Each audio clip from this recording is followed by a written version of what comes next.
I still remember the taste of metal in the back of my throat at 0150 on the 19th of May 1944, the flavor of fear, disguised as discipline. The red lamps in CIC made everyone look thin and haunted, like ghosts rehearsing procedure. The ocean outside was black glass, and the only thing that moved with certainty was the thin green line on the scope, pulsing like a heartbeat I had sworn to trust more than my own. We had one new trick bolted to the bow and a sea full of veterans determined to make us doubt it. I had spent my career listening to men praise thunder. The old hands loved depth charges because they could feel them. The ship shuddered, the water convulsed, and the ocean seemed to acknowledge that you were trying to kill something. Hedgehog made no promises. 24 spigot mortars, rounded like stubby bottles, thrown not behind us into the ship's boiling wake, but forward, 200 yards ahead, into a circle we drew out of mathematics and thin faith. Contact fuses only. If they missed, the sea offered silence. If they hit, they spoke once and did not repeat themselves. I told myself numbers were a steadier religion than noise. I told myself this as our sonar operator whispered range and bearing with the precision of a prayer. The contact moved at 6 knots, north of Bougainville, where a Japanese scouting line lay strung across the road to the Marianas, like wire, stretched tight in darkness. Intelligence had given us the where and the when. I-16, inbound, arrival 2,200. That part felt almost indecent, like knowing the hour of a stranger's death before you met him. The part that belonged to us began when the pulse steadied and the water under our keel turned from possibility to track. I gave the order for the first attack and felt the ship inhale. The launchers thumped in a soft succession that carried more intention than noise, and the projectiles arced out into the warm Pacific night. They struck the surface in neat, indifferent splashes, then sank at 23 feet per second toward the world our enemy called home. The crew waited for the truth. The sea gave us nothing back. A miss. I kept my voice level and I could feel the CIC breathe again. The old superstition had returned in their eyes. The old thunder would not have left us in silence like this. I reminded myself that silence meant we still had the target. I watched I-16 slide into the familiar evasion, radical turns, changes in depth, a crescent of motion that would make a less patient man guess and fire and hope. I refused hope. Hope is what you keep for letters from home and clear mornings at sea. In CIC, you keep equations. The second attack went out with the same clean rhythm. The sea cracked once like a knuckle. Not enough. The bow lifted and the men swayed and grinned, and then looked at me as if I could complete the sentence. I only said, "Steady." The third attack missed again, and that is when the fathometer confessed what I had misjudged. I-16 had gone deep 325 feet, and my picture of him had been too shallow by more than pride could afford. I corrected aloud and heard my own voice as though through a bulkhead. The fourth pattern went out, and the submarine turned inside the circle we had drawn, as nimble as a knife slipped between ribs. Another miss. The men did not curse. I would not allow the sea to hear us doubt. I studied the noise in my head where the track had been. My sonar operator, steady as a metronome, called out the change in bearing, the new depth. I practiced the oldest discipline of command. I pretended I had more time than I did. The fifth attack left the bow with the certainty that comes only after you have shed your vanity and let the numbers work without your interference. The charges fell through their 30 feet of pattern depth like a net in a story about famine and faith. 4 detonations, then 6, and then the ocean unstitched itself under us. The stern rose hard enough to make our feet forget the deck, and everyone I could not see in the red gloom made the same involuntary sound. Then there was only the long swallow of water closing over metal, and a quiet like the vacuum left when the ship stops humming for a heartbeat during a power check. Debris took 20 minutes to find us. Oil first, heavy and inevitable, curling out of the dark like a secret made public. Splinters of wood, cloth, a scrap of something handwritten sealed in plastic, drifting past like a letter that would never be read. I felt older than my 37 years, old enough to know that numbers are not a shield against sorrow. They only point the way to it. The men wanted to cheer, but something about the oil discouraged it. We shared the silence. 107 sailors had gone down into the arithmetic we'd computed for them, and the sea unkind accountant was balancing its ledger. In the hours that followed, I stood at the chart table and traced what intelligence had argued and what experience now confirmed. 7 submarines on a line they called NA, spaced like punctuation from Truk to west of Marianas. The ocean is large, but strategy is small. The Japanese placed their eyes where we had traveled before and hoped we would travel that way again. It comforted me, this predictability, because what I trusted was not luck but rhythm. Submarines surface at night to drink air and charge their batteries. They dive at dawn and spend daylight as a rumor. The window to catch them with radar was a keyhole set in moving water. You have to be there, at the right heartbeat, with your finger on the latch. I told myself we were built for that heartbeat. England was shorter than the Greyhounds of the fleet, 77 feet shy of a destroyer's swagger, but we were a machine optimized for a single question. Our hulls, our heads, our drills, all of it asked only this: can you hold contact long enough to put cold iron in the right place before an enemy disappears? The answer was in the way our sonar men stayed with a diving boat as if it were a thought they refused to let go, in the way the Hedgehog crews reloaded with hands that shook when they were idle and steadied when they touched steel, in the way the fire control solutions grew less like guesses and more like memory. I stepped out on deck for a moment I did not need, because I wanted to hear the ocean say something to me. It said only that it was there before us and would be after, the sort of insult no admiral can answer. The men were shadows, moving with purpose around the forward mount. Someone had chalked a small tally on a bulkhead already, a single line like a promise. I thought of the men inside I-16 who had understood, a second too late, that the Americans had found a new way to draw circles in the sea. I wondered if any of them had believed in mathematics, and if belief changes the nature of drowning. When I returned to CIC, the air felt thinner but clearer. We had proof. We had a body in the ledger. The trust the crew gave Hedgehog now felt earned. Intelligence had been right about the first arrival. It would likely be right about the line waiting ahead. The thought did not exhilarate me. It arranged my days. There would be radar at night, sonar by day, a cadence of search and strike with no music behind it, and I felt a grim relief that war could still be made simple by schedules. I thought of the men on the other 2 escorts we would join, George and Raby, and how we would stretch ourselves across darkness 16,000 yards apart so that no surface breath would pass between us unnoticed. I imagined the first contact of the next boat, how it would crash dive and draw a contrail of vapor into the sea, and how my sonar operator would catch the sound as if it were a coin dropped in a church. I imagined the pattern again, the circle and the silence, and the single sentence of impact. I pressed my palm against the chart's varnish and felt the ship's faint vibration coming up through wood and paper and bone. We were moving toward the line. There is a way a crew looks at a captain after the first kill, not hungry, not worshipful, but relieved that the world still obeys rules someone can write down.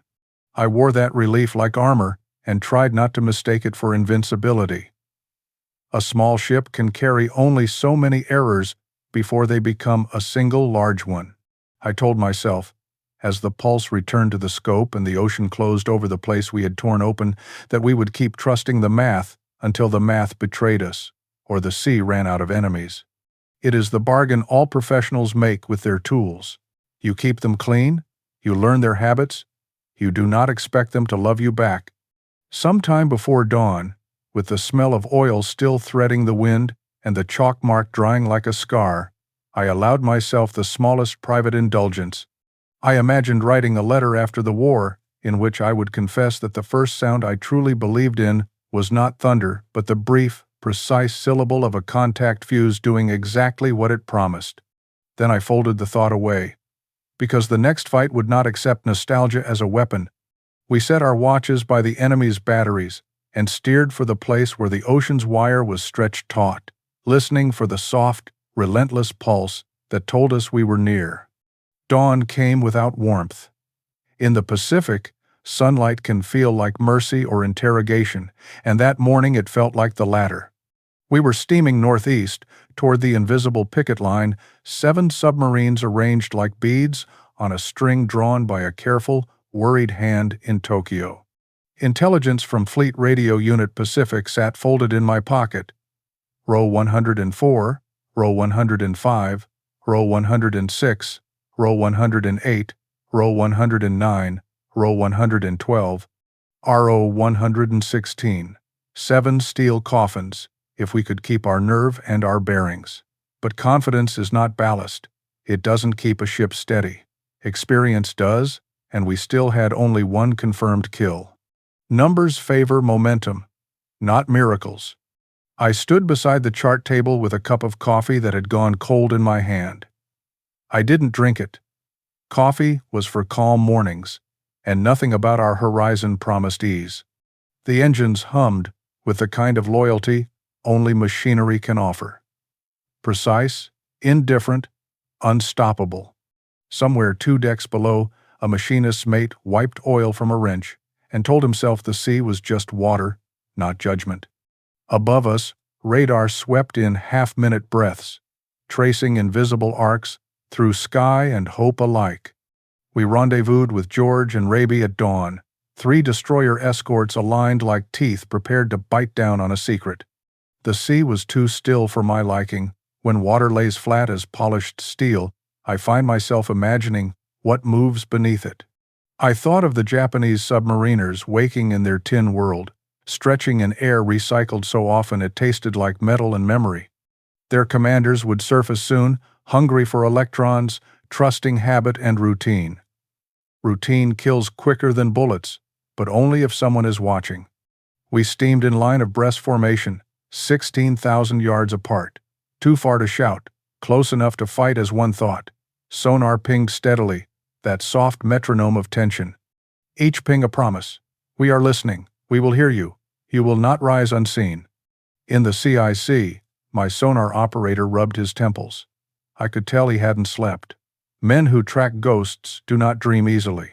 The ocean is loud in strange ways, shrimp clicking like bones, distant swells murmuring like a secret, and always the doubt, what if the next sound is the one we miss? He glanced at me only once, and I nodded. Sometimes command is nothing but a series of small nods performed at the right moments to keep men from cracking. At 0350 on May 22nd, the calm shattered. George's radar found a surface contact 15,000 yards out RO 106, taking air, gulping life through diesel lungs. A submarine on the surface is both predator and prey, and the moment radar touches it, a clock begins ticking inside the captain's skull. The Japanese commander reacted instantly. Crash dive. Ballast tanks flooded. Bow down sharply enough that if you were standing in the control room, your stomach would lurch before your ears registered the alarm. I imagined it as we turned toward the signal.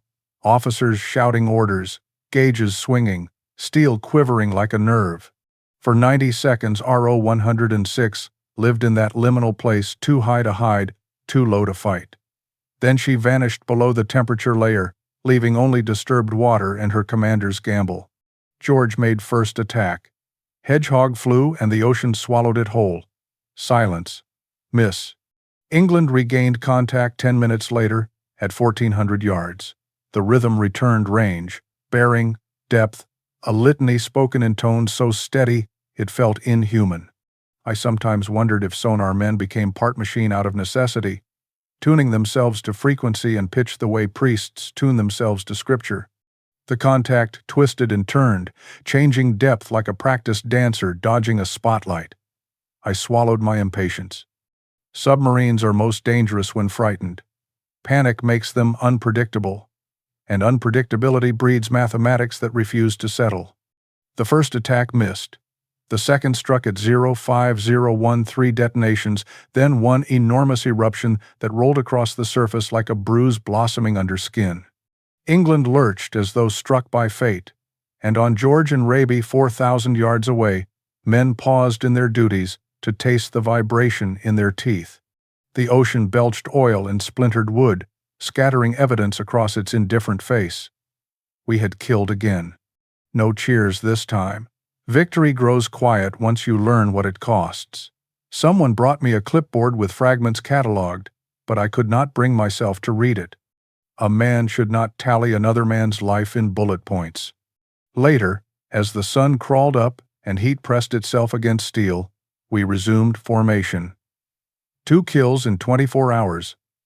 Our chalk mark was now a small tally etched with caution.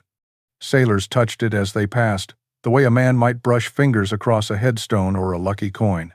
I pretended not to see. Hope has sharp edges, if handled too often. We pressed northeast toward the next shadow on our charts. The sea rose in small swells now, and wind carried the smell of salt and something else, anticipation perhaps, though I have never been sure whether fear and anticipation smell different at sea. At 0600 the next morning, Raby's radar caught another breath on the surface 22,000 yards away, RO 104. She dove immediately, as though she had felt the radar beam on her hull like a hand pressing between her shoulder blades. The chase unfolded methodically. Raby fired and missed 4 times, each pattern swallowed by salt water and silence. George tried twice, then twice more. Miss, miss. The enemy captain below us was skilled. He turned inside patterns, shifted depth unpredictably, left false echoes like breadcrumbs, meant to confuse us. I felt a strange admiration. A man who fights death with intellect and instinct earns a sliver of respect from his executioner.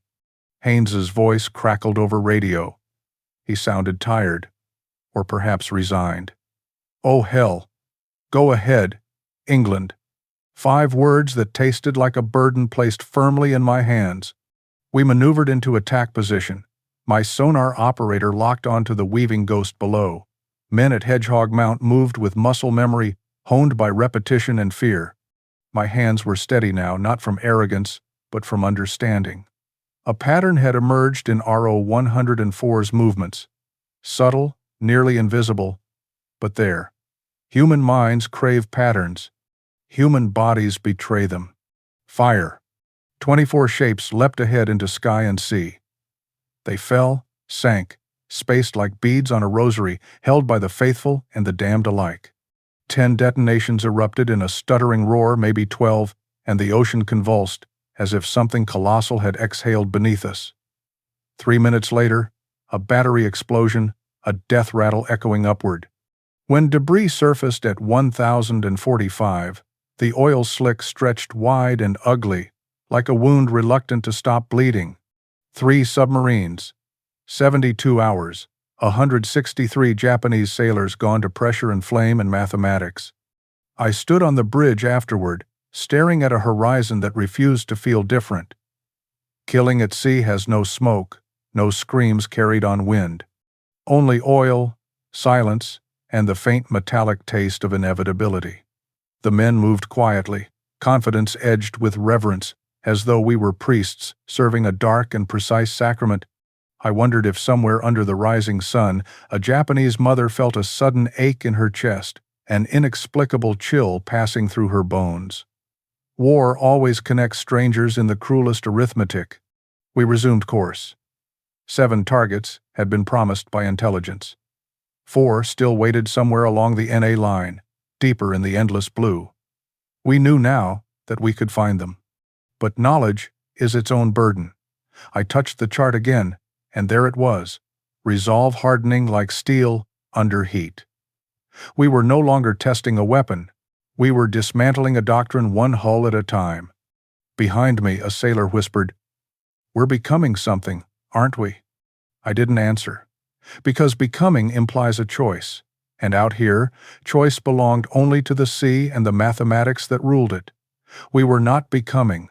We were continuing. We were following the line. By the 4th day, the ocean felt thinner, stretched tight like drumskin beneath our keel, every vibration carrying meaning.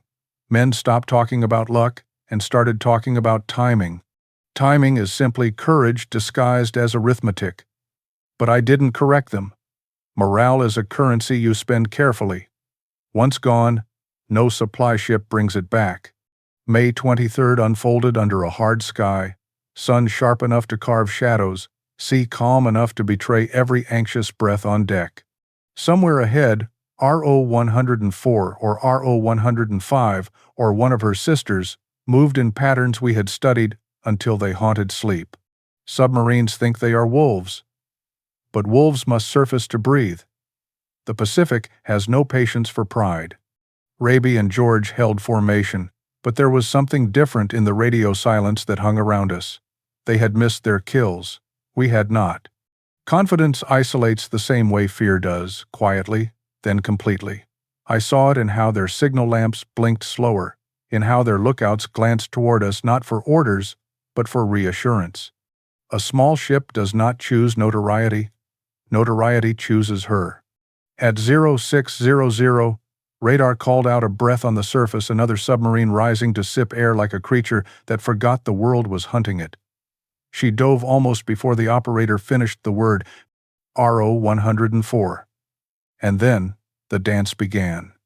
Raby launched first. Miss. George followed. Miss. Miss. Miss again. Inside CIC, each silent return from the ocean felt like the pause before a confession. The Japanese commander below was good, too good to squander air or angle. Inside his steel coffin, he twisted his boat through the darkness with a surgeon's precision. I imagined him wiping sweat from his brow with the back of his sleeve, voice calm as he muttered orders, bow planes shifting, ballast whispering, electrical hum of life and 400 feet of pressure. For a moment, I admired him more than feared him. Battle does that sometimes. It doesn't make you hate the enemy, it forces you to recognize the best parts of them right before the ocean erases those parts forever. Then Haynes's voice came through radio, sharp as a knife dragged across metal. Oh hell, go ahead, England. It was both blessing and burden. You never want to be the only one who can succeed, but you never refuse the chance to prove you still can.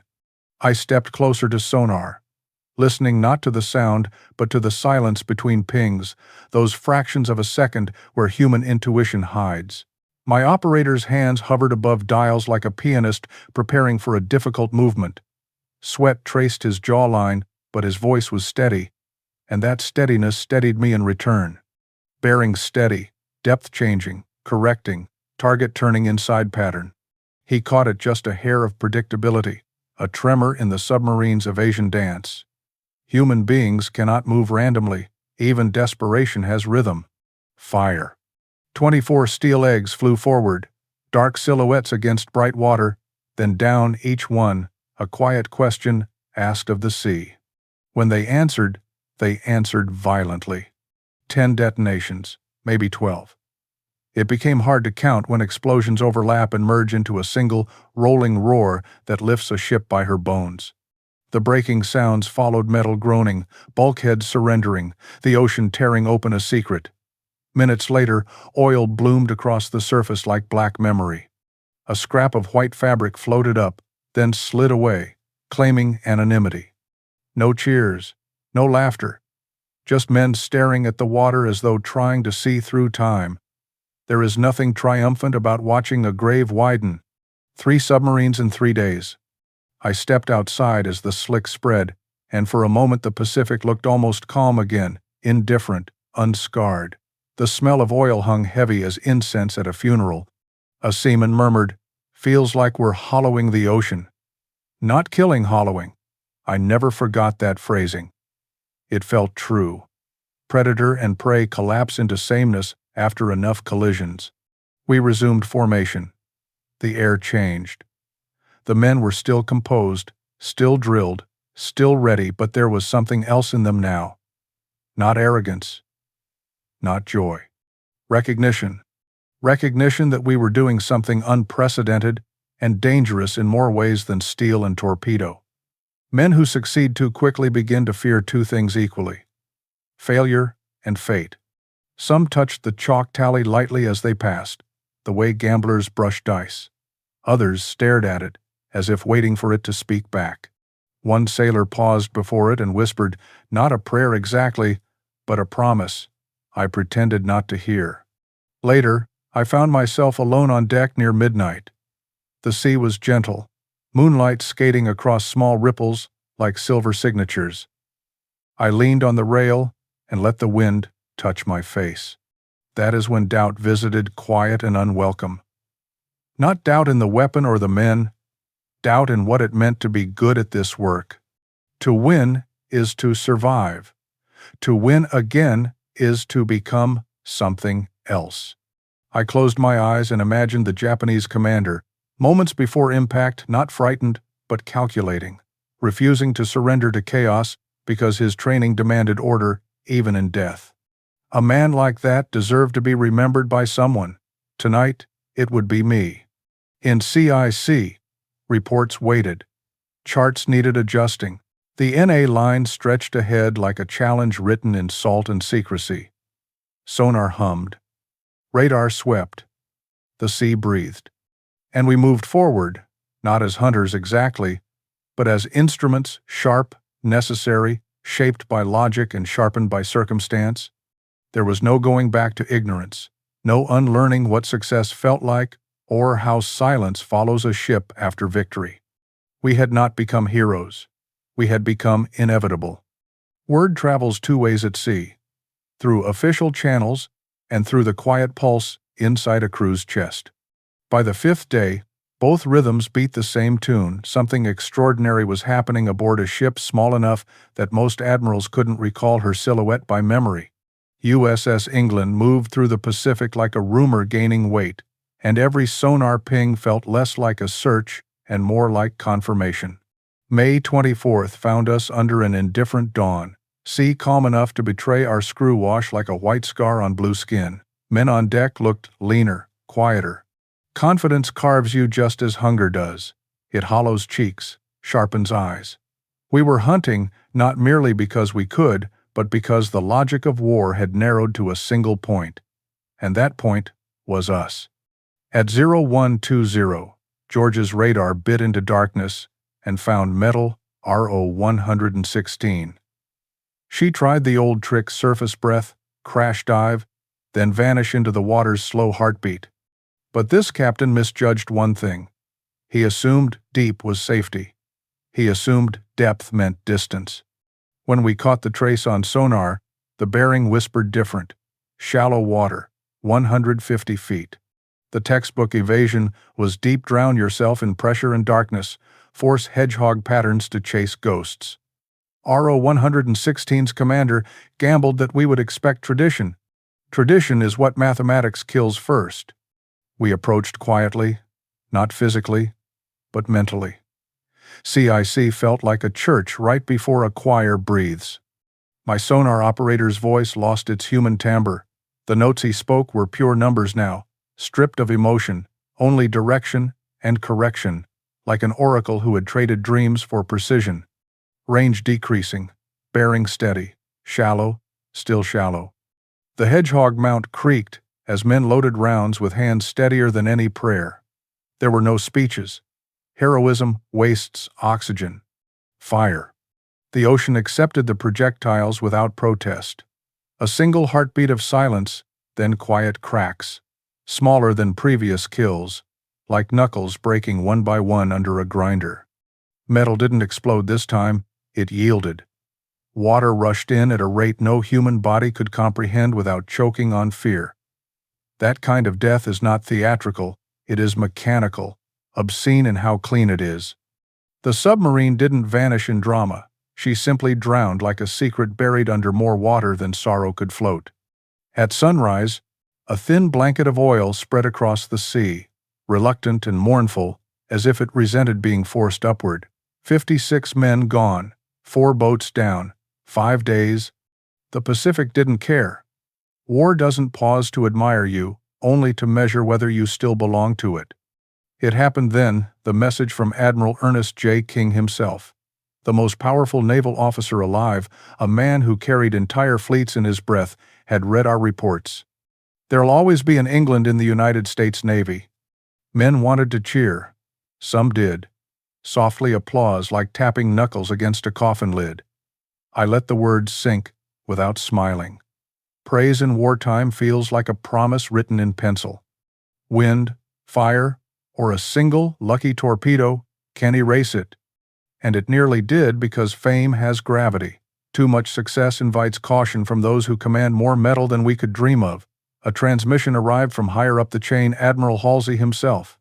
He wanted us off the hunt. 4 kills were enough. Experienced crews were precious. Proven weapons were assets. Pull England back. Reassign her to carrier escort duty. It felt like being told to leave the battlefield mid-stride while your rifle was still warm. I said nothing at first. Command is knowing when silence protects your men better than argument. But Haynes, our division commander, knew what unfinished work looks like. He had watched us carve holes in doctrine. He understood momentum as well as any artillery shell does. He refused. And because war sometimes recognizes conviction, Halsey relented. 1 more patrol. 3 submarines remained. Finish the line. There are moments in a life at sea you understand only years later. Standing on the bridge that morning, I knew 2 truths at once. We had earned this continuation, and we would pay for it in one currency or another. I walked the deck. Men polished brass that didn't need polishing, checked lines that didn't need checking. One sailor sat against a bulkhead with a letter home tucked in his breast pocket unread, because anything written in peace felt foreign now. Another man ran his fingers over the chalk, marks 4 tallies, straight and stark. He didn't add a slash through them. Ritual waits for reality. Below deck, engineers sweated in heat that made every breath feel borrowed. The air there tastes of oil, electricity, and fear you pretend is just humidity. Machines don't lie. They hum or scream. Humans, on the other hand, can pretend. You pretend your hands aren't shaking. You pretend your luck is skill. You pretend the ocean doesn't keep score. That night, before we resumed our hunt up the NA line, I allowed myself to look at the stars. In war, you don't look up often, the real threats live below. But I looked anyway. Some stars flickered like signal lamps. Some shone steady like old officers who had forgotten doubt. I felt the strange peace that comes when dread and purpose become indistinguishable. A soft voice came from behind me, one of my junior officers. "Sir, do you ever think about them? The ones down there?" I didn't turn. "Every night." "Do you feel sorry?" "Yes," I said, "and I hope that never changes." He stood with that a moment, then said quietly, "But I don't want us to stop." "That," I replied, "is why we must remain the men who feel it." Far below, in steel we had yet to meet, 2 more Japanese captains read orders from Admiral Toyota, adjusting depth protocols, practicing silence, teaching their crews how to die slower. They did not know the shape of the predator hunting them. They only knew something new was stalking the Pacific. Unseen, uncelebrated, relentless. We weren't hunting submarines now. We were hunting belief. And belief, once wounded, bleeds all the way to shore. We held course, steady as judgment. By the 6th day, fatigue had settled onto the ship like salt crusted on weathered railings. Men moved with the economy of those who had learned efficiency not from manuals but from mortality. There was no swagger, no bravado, only sharpened routine. The engine room throbbed like a tired heart, and even the ocean seemed to breathe slower, as though it too anticipated the next strike. May 26th brought humidity heavy as guilt, the air thick enough to chew. Steel sweated. Men did too. Somewhere ahead, the remaining submarines clung to silence, hoping invisibility could substitute for safety. Yet war does not reward hope. It only respects movement and math. We were running low on Hedgehog rounds. We were not running low on resolve. At 2,303, Raby's radar flared 15,000 yards, a silhouette rising, then collapsing in panic. RO 108. Another submarine caught in the act of breathing. We leaned into the chase with the grim patience of a surgeon who has performed this incision before. England closed range while Raby attacked first. A clean run, a clean miss. The sea swallowed the pattern with the same quiet disdain it holds for hesitation. Haynes didn't wait long. That familiar, weary humor came through the radio again. "Go ahead, England." There was no ceremony now, no hush before orders. We had become a metronome of precision, beating steadily through blood and salt. My sonar operator tracked calmly, though I saw the tremor in his left hand when he wiped sweat from his brow. Fatigue and adrenaline make loyal companions, but they sharpen the edge between focus and collapse. Bearing locked, depth shallow, target maneuvering but predictable. His voice sounded older than it had the week prior. Fire. 24 projectiles plunged into the black water, each one armed with the simplicity of truth. Contact or silence. The detonation came almost instantly. 4 explosions or 6? It didn't matter. The sound was one continuous death sentence. RO-108 did not drown kindly, like RO-116. She came apart violently, her pressure hull ruptured along multiple seams, the ocean crushing her in a single catastrophic collapse. 56 lives extinguished faster than a match pinched between impatient fingers. The sea belched debris and silence. Oil spread on the surface like ink spilled across a forgotten diary. 5 submarines, 6 days. 279 souls lost to steel and calculation. Men on deck did not cheer. They stared. Some crossed themselves, others touched lucky objects, rosary beads, chipped coins, a folded photograph already softened by sweat. A few stared straight ahead, eyes fixed on futures only they could see. War does not only consume the dead, it borrows from the living as well. But the ocean was not done measuring us. The last 2 submarines had already received new orders. Admiral Toyota, frustrated by silence and missing hulls, had changed doctrine. Minimum depth, 400 feet. No surfacing unless desperation demanded. No sudden turns too noisy, too obvious. Run silent first, hide in the deep. And for one submarine, that change would nearly work. May 30th, 2,145 hours. George's radar painted a brief contact RO-105 breaking surface, barely a breath above the waves before crashing back into the blind. She was not careless, she was starving for power. Even steel predators must breathe eventually. By the time we arrived, she was gone again, slipping down into cold where sound contracts and echoes blur. Our sonar man caught something faint, an intermittent ghost. A knuckle-disturbed water mimicking a hull. Deception layered atop survival. Genius or desperation, sometimes at sea they are one and the same. We hovered above absence, listening to silence. Pendleton me faced a dilemma. Fire blind and waste precious ammunition, or wait and risk losing contact entirely. Every torpedo dropped into doubt, his hope handed to the enemy. I chose patience. Patience is a weapon too, when wielded with calculation instead of fear. 4 hours passed. In CIC, fatigue coiled around us like a constrictor. Eyes reddened. Men leaned against bulkheads but did not leave stations. The ocean pulsed. The ship hummed. The contact stayed quiet. Then, at 0230, the signal sharpened. Not movement exactly, hunger. RO-105 had to breathe. Electric motors drain. Pressure and darkness corrode courage as surely as salt destroys steel.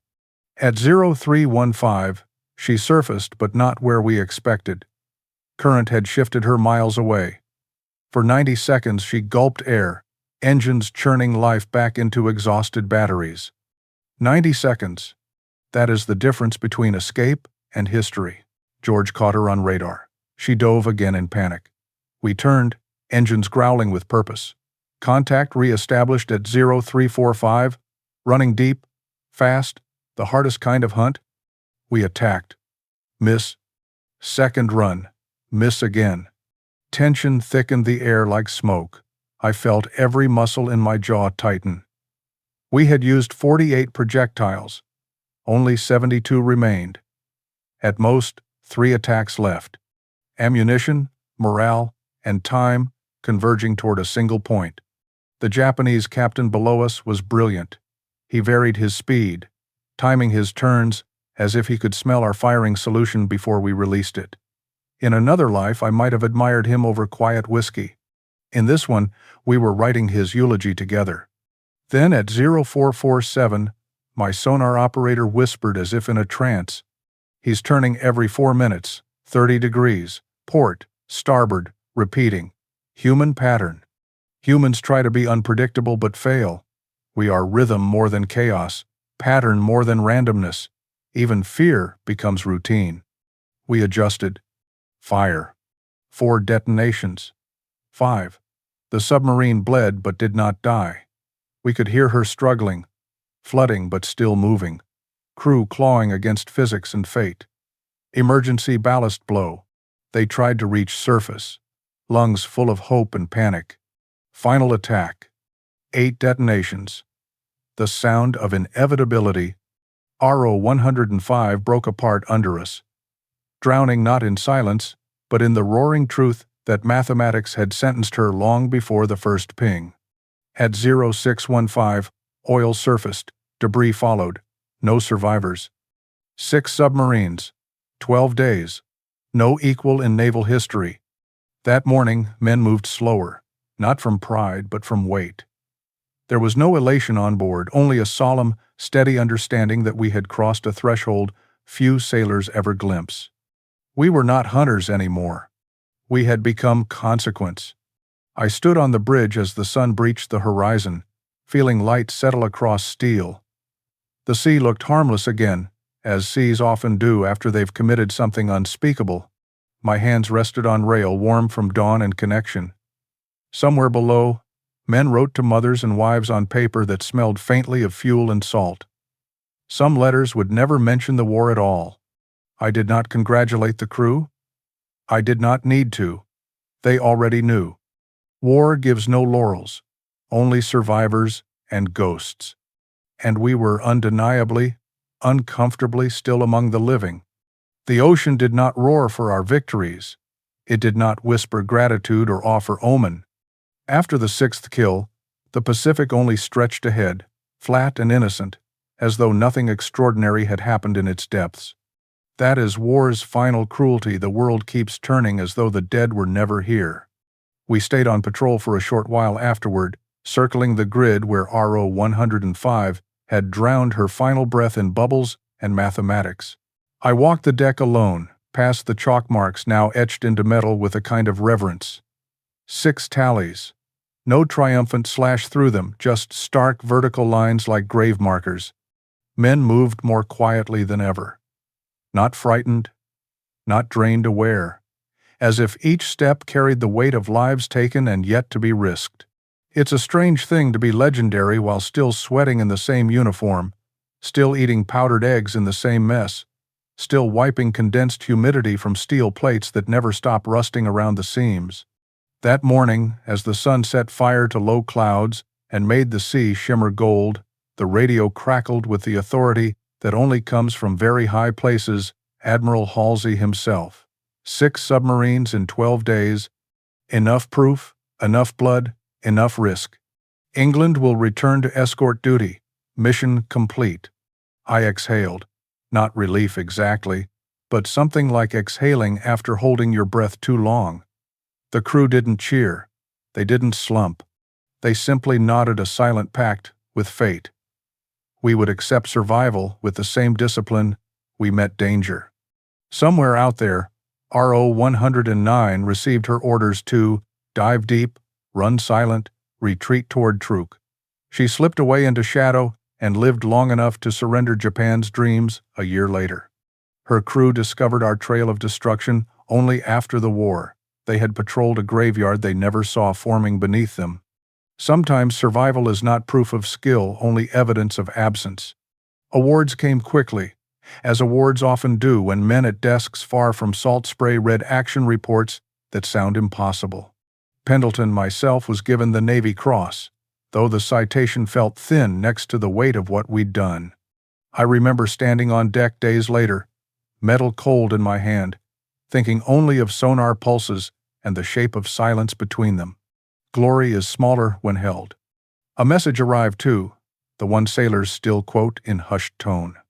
There'll always be an England in the United States Navy. Even now, decades later, I can still feel how those words rolled across our deck like a blessing we dared not claim too quickly. Words are easy. Steel costs something. We returned to ordinary duty as if anything could be ordinary again. Convoys, carrier screens, watches at dawn and dusk. The hum of engines steady enough to lull a man into thinking the world might one day run out of enemies. We never fired Hedgehog again in combat. Not once. Our violence had been swift, surgical, finite. Fate rarely repeats its generosity. But war is a lottery of pain as much as calculation. On the 31st of October 1944 months after we returned to routine, a kamikaze plunged into us near Leyte Gulf. It struck with the force of a vengeful star, tearing through steel, through lungs, through futures. I remember the noise, not explosion, but rending. A sound like the ocean itself, learning how to scream. 37 of my men died there, not in triumph but in fire and twisted metal. 25 more mangled, burned, broken, and I, who had carried the weight of 6 submarines, suddenly carried the weight of 6 dozen sailors' absence instead. We limped from that inferno. But the Navy decided repairs cost more than building something new. That is another quiet truth of war. Even heroes become scrap if the ledger demands it. USS England, destroyer escort, killer of 6 submarines in 12 days, the ship that bent the ocean's mathematics, was stripped, broken, cut apart for razor blades and tin cans. A legend reduced to salvage price. Admiral King's promise faded quietly. There was another USS England, guided missile leader, hull number DLG-22, proud and sharp. She served for decades. But when she retired in 1994, the name disappeared from steel and water alike. There has been no England since. Promises rust too. Years passed. I continued to serve, hunted submarines in colder seas, commanded men who never knew how fast war can turn logic into ghosts. I retired in 1961, a man made of memory and salt, and died in 1973. Arlington took me in, like it takes all of us eventually. My stone says Navy Cross. It does not say what we did in 12 days. Perhaps it doesn't need to, because the real monument lies elsewhere in the sonars that learned our rhythm, in the firing tables updated with our nerve, in the Navy textbooks that mention Hedgehog success rates but not the men who proved them true. And in the quiet corner of a museum in Washington, dusty and overlooked, sits a single Hedgehog launcher. Rust flecks its steel. Most visitors don't look twice. The placard lists specifications: warhead, weight, fuse type. It does not mention the nights when men held their breath while it wrote history on the surface of the Pacific. But if you stand close enough, if you listen the way sonar listens, not with ears, but with intention, you might hear something faint. A ping. A heartbeat. A steel whisper in water-dark memory. We were here. We heard the deep, and for 12 days, the deep listened back. No ship has matched our record. 80 years later, the ocean still remembers, even if brass and marble do not. We were not the biggest. We were not the loudest. We were not supposed to matter. But we did. We were England. And for 12 days, the sea belonged to us.